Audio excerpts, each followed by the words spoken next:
Face India world team का स्वागत है।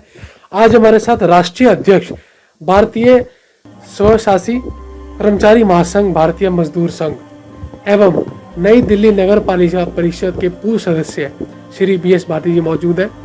सर, सबसे पहले आपका फेस इंडिया वर्ल्ड टीवी में बहुत बहुत स्वागत है। सर, आजकल जो कोरोना चल रहा है, कोरोना पर जो वैक्सीन आई है, 3 वैक्सीन आई है, तो कुछ लोगों के मन में अभी भी आशंका है कि वैक्सीन हमें लगवानी चाहिए या नहीं लगवानी चाहिए। तो इस सवाल पर आपकी क्या राय है सर? पहले तो आपको बहुत बहुत धन्यवाद कि आप एक बहुत महत्वपूर्ण विषय पर बातचीत करने के लिए आए हैं। तो इसके बारे में मैं आपको बता देता हूं कि जो ये वैक्सीन है, ये 2 तरह की वैक्सीन अब तक लगाई गई हैं। एक थी कोविशील्ड, इसकी जो एंटीबॉडी बनाने की जो क्षमता है वो 86.6 है। और ये जो है ये सीरम कंपनी है, एक serum institute of India company में ये निर्मित की गई है, बनाई गई है। दूसरी वाली जो वैक्सीन है वो है कोवैक्सीन। ये कोवैक्सीन जो है, इसकी जो एंटीबॉडी बनाने की जो क्षमता है वो 43.8 है। बायोटेक्निक कंपनी उसमें निर्मित की गई है और इसकी जो क्षमता है वो 43.8 है।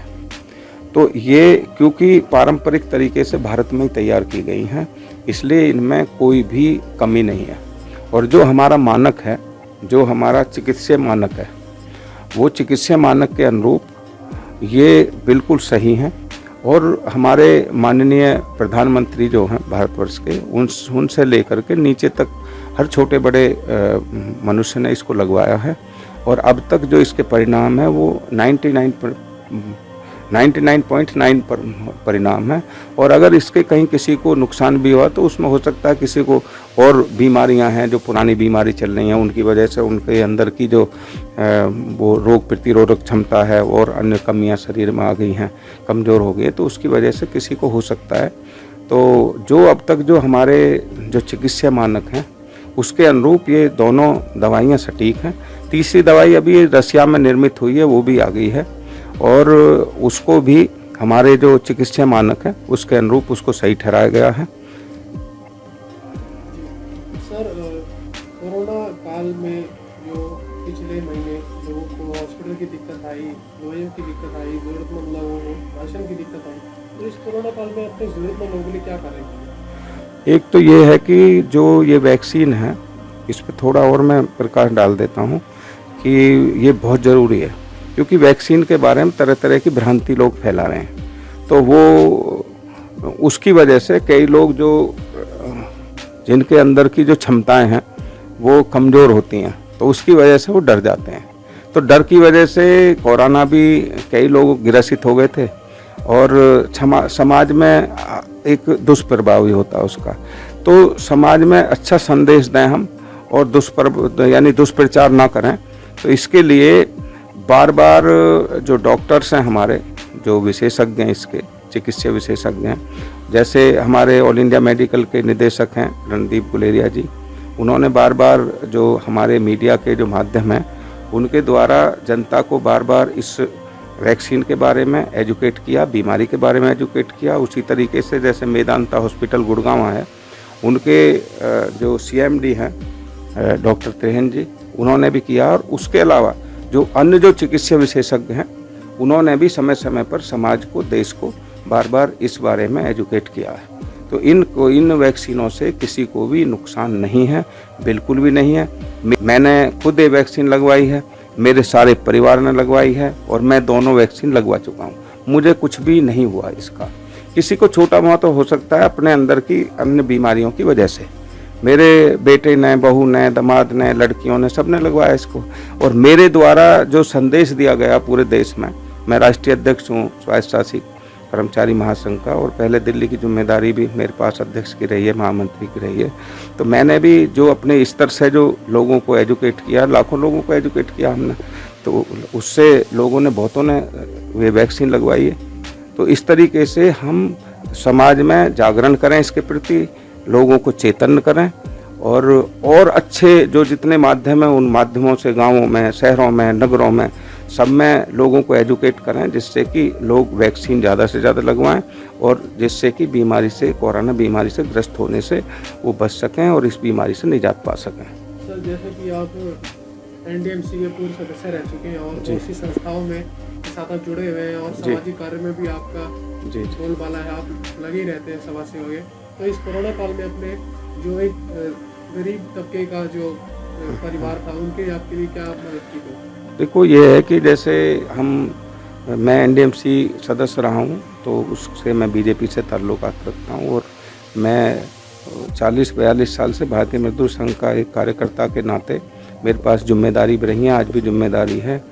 और इन सब जो यानी कि सामाजिक संगठन हैं, जो श्रमिक संगठन हैं और जैसे भारत सरकार है, भारतीय जनता पार्टी है, उन्होंने इस बीमारी में जो लोग बीमार हुए हैं, इससे ग्रसित हुए हैं, वो मृत्यु को प्राप्त हो गए या वो ठीक हो गए हैं, तो उन दोनों स्थिति में अगर किसी घर से माँ बाप चले गए, 2 बच्चे रह गए, तो उनकी संभाल के लिए, देखभाल के लिए नई दिल्ली नगर पालिका जैसी हमारी संस्था ने भी उसके लिए कुछ घोषणा की है।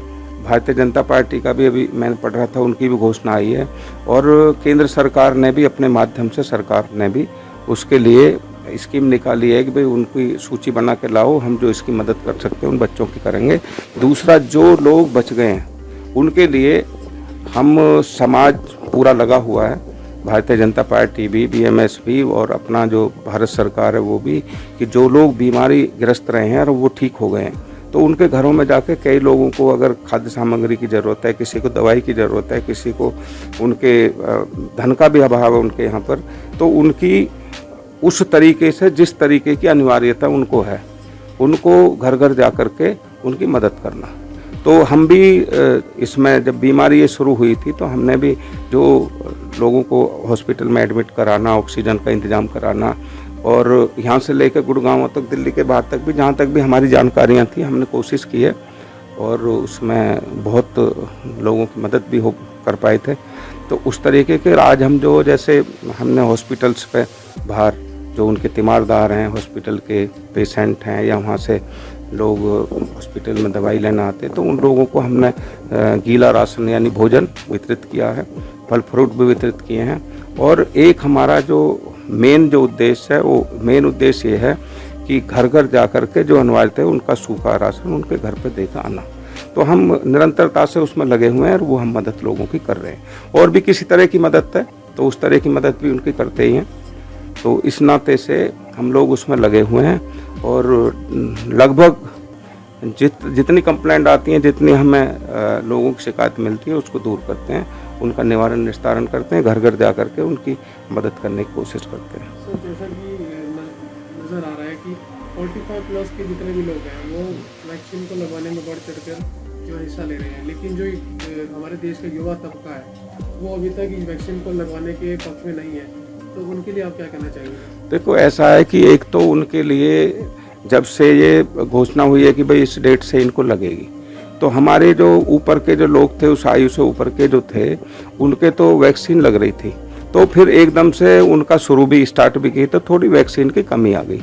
एकदम से इतना बड़ा लोड सरकार पे पड़ा है और कंपनियों पे पड़ा है, तो वो थोड़ी वैक्सीन की कमी होगी। तो फिर सरकार ने उसके लिए भरसक प्रयास करने के बाद अब वैक्सीन रसिया से भी आ गई और उन कंपनियों ने भी बना ली है। तो वैसे भी उसका अब जोर शोर से सरकार भी लगेगी और अब युवाओं में जो भ्रांति पहले थी, वो भ्रांति जो हमारे जो सोशल मीडिया है और मीडिया के माध्यम से पत्र, समाचार पत्रों के जो हमारे चिकित्सा विशेषज्ञ हैं, जो हमारे सरकारें हैं, जो सामाजिक संस्थाएं हैं, उन्होंने लोगों को एजुकेट किया है और अब उन युवाओं में भी वो भ्रांतियां दूर हो गई हैं। और दूसरी बात है कि इसमें 2 प्रिकॉशन की ज़रूरत है। इंजेक्शन के बाद प्रिकॉशन की ज़रूरत है कि अगर आप वो युवा लगवाते हैं तो अगर वो कोई शराब का सेवन करते हैं या धूम्रपान करते हैं और कोई नशीले पदार्थ की बात है, तो उसमें जो समय अवधि चिकित्सीय सलाहकारों के द्वारा रखी गई है 45 दिन तक सुई लगवाने के बाद में, तो वो उसका सेवन ना करें। तो अगर वो सेवन नहीं करेंगे तो इनका दुष्प्रभाव उनके ऊपर नहीं पड़ेगा। तो इसी तरीके से बड़े बुजुर्गों की बात है कि अगर उनको कोई बीमारी है तो उस बीमारी को जब वो इंजेक्शन लगाने जाते हैं तो उनको वो डॉक्टर को बताएं, और जब डॉक्टर जिस तरीके से उनको एजुकेट करे, सलाह दें, उसी तरीके से उनको अपना वैक्सीन लगवानी है। और वैक्सीन के बाद भी उसी तरीके से उनको ध्यान रखना है जैसे वो चिकित्सक उनको सलाह मिले। एक आखिरी सवाल, देश के युवाओं को क्या मैसेज देना चाहते हैं? देश के युवाओं को मेरा यही मैसेज है कि वो युवा, चूँकि जो युवा हैं वो देश के कर्णधार हैं, आगे जो समय आएगा वो देश को वही देखेंगे, तो उनको भ्रांतियों से दूर रहना चाहिए और ये वैक्सीन इस महामारी से बचने के लिए उन्हें बढ़ चढ़ करके जो माता पिता हैं, जो समाज के लोग हैं, जो उनके पड़ोसी हैं, है नहीं, जो पुराने टाइम के लोग हैं, उनको आज आधुनिकता के हिसाब से उनको एजुकेट, बच्चों को ही उनको करना चाहिए, युवाओं को ही, और उनको ज़्यादा से ज़्यादा वैक्सीन लगवानी चाहिए। पहले तो उनको ये जो नशीले पदार्थ हैं इनका उपयोग करना ही नहीं चाहिए। अगर वो करते भी हैं तो उतने समय अवधि के लिए वो अपनी बीमारी को, अपने शरीर को देखते हुए, अपने स्वास्थ्य को देखते हुए, अपने जीवन को देखते हुए इतने दिन तक इन सब चीज़ों का सेवन ना करें और बढ़ चढ़ करके वो अपने वो इंजेक्शन लगवाएं, वैक्सीन लगवाएं और ज़्यादा से ज़्यादा अपने साथियों को, समाज को, रिश्तेदारों को एजुकेट करें, जिससे कि लोग इस कोरोना बीमारी से निजात पाएँ और ये बीमारी से वो दूर रहें और इस बीमारी का इफेक्ट उनके ऊपर ना हो। तो दोस्तों, जैसा कि आपने श्री भाटी जी को बोलते सुना कि उन्होंने एक आखिरी में एक मैसेज दिया युवाओं के लिए कि वो नशीले पदार्थों का सेवन ना करें। नशीले पदार्थों का सेवन नहीं करेंगे तो उनकी इम्यूनिटी ठीक रहेगी।